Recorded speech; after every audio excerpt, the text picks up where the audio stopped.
এক নারীর দুই স্বামী, তাই নবজাতক শিশুটির মা নিজেই জানেন না তার সন্তানের প্রকৃত বাবাকে। আচ্ছা, মাঝে মাঝে হানিফের সাথে ঢাকা যাওয়ার, আমার মার কাছে যাওয়ার পর সময় দিত, তারপর আমি আলামিনের কাছে সময় দিতাম। তো আমি মূলত বলতে পারতেছি না সন্তানটি কার। কারণ দুই স্বামীর সাথেই সংসার করেছেন ফাতেমা আক্তার নামের এই নারী। সম্প্রতি এমনই এক ঘটনা ঘটেছে শরীয়তপুরে। আমি রাগ করে আমার বাড়িতে চলে যাই। যাওয়ার পর আমার বাড়িতে আবার হানিফ আসে। হ্যাঁ, আগে স্বামী আসে, তো আসার পর আমার সাথে থাকে, তারপর আমি প্রেগনেন্ট হই। ফাতেমার জন্ম ঢাকার কেরানীগঞ্জে হলেও বাবার মৃত্যুর পর থাকতেন বংশালে।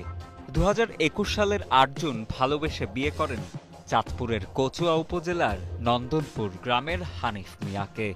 সদ্যজাত সন্তানকে নিজের সন্তান বলে দাবি করছেন ফাতেমা বেগমের প্রথম স্বামী হানিফ মিয়া। দেশের বাড়ি চাঁদপুরে, আমি থাকি ঢাকাতে মুরগির ব্যবসা করি। এই বাবুর আব্বু আমি, বাবুর আম্মু গত রবিবারে বাবুরে নিয়ে চলে আসছে শরীয়তপুরে। 2022 সালের ডিসেম্বরে পার্কে ঘুরতে গিয়ে ফাতেমা আক্তারের সাথে পরিচয় হয় শরীয়তপুরের নড়িয়া উপজেলার কাঞ্চনপাড়া গ্রামের আলামিনের সঙ্গে। ধীরে ধীরে আলামিনের সঙ্গে পরকীয়া প্রেমের সম্পর্ক গড়ে ওঠে ফাতেমার। 2023 সালের জানুয়ারি মাসে প্রথম স্বামী হানিফ মিয়ার সংসার ছেড়ে পরকীয়া প্রেমিক আলামিনের হাত ধরে শরীয়তপুরে পালিয়ে আসেন ফাতেমা আক্তার। বিয়েও করেন তারা। ওর সাথে ঝামেলা হওয়ার পর আলামিনের সাথে পরিচয় হয়, আলামিনের সাথে বিয়ে হয় পারিবারিকভাবে। বিয়ের কিছুদিনের মাথায় দ্বিতীয় স্বামী আলামিন অভিযোগ তোলেন পূর্বের বিয়ে গোপন করে নিজেকে কুমারী দাবি করে বিয়ে করেন ফাতেমা। ফলশ্রুতিতে আলামিনের সাথে ঝগড়া করে পূর্বের স্বামী হানিফ মিয়ার সংসারে আবারও ফিরে যান এই নারী। তুমি কি জানতা যে ওর বিয়ে হয়েছে বা ওর হাজবেন্ড আছে? না, এরকম কোনো প্রমাণ পাইনি, এরকম কিছু বলা হয়নি। এর ভিতরে 3-4 বার গেছে, বলে গেছে, এমনি বেড়াইতে গেছে, বলে গেছে, তারপর আবার না করে গেছে একবার। ঘটনা এখানেই শেষ নয়। হানিফ মিয়ার সংসার কিছুদিন করতে না করতেই মায়ের বাসায় যাওয়ার কথা বলে পুনরায় দ্বিতীয় স্বামী আলামিনের কাছে ফিরে আসেন ফাতেমা। এই আসা যাওয়ার মাঝেই ফাতেমার কোলজুড়ে আসে এক ফুটফুটে পুত্র সন্তান। নাম রাখা হয় আবিদ। তবে এই পুত্র সন্তানের আসল পিতা কে তা নিজেই জানেন না শিশুটির মা।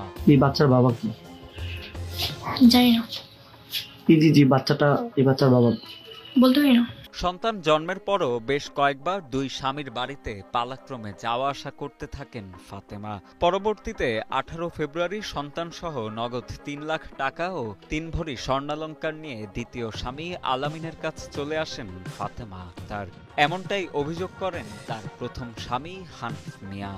বাবুর আম্মা আসার সময় আমার 3 লাখ টাকা 3 ভরি স্বর্ণ নিয়ে আসছে।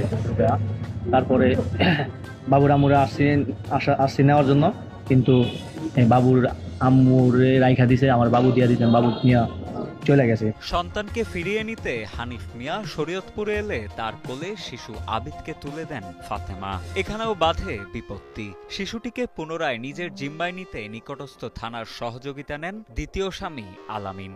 পুলিশের ডাকে শিশু আবিদকে নিয়ে নড়িয়া থানায় উপস্থিত হন প্রথম স্বামী হানিফ মিয়া। সবকিছু শোনার পর ওসির নির্দেশে সন্তান আবিদকে কোলে তুলে নেন ফাতেমা। এদিকে গত 11 ফেব্রুয়ারি দ্বিতীয় স্বামী আলামিনকে তালাকের নোটিশ পাঠান ফাতেমা আক্তার।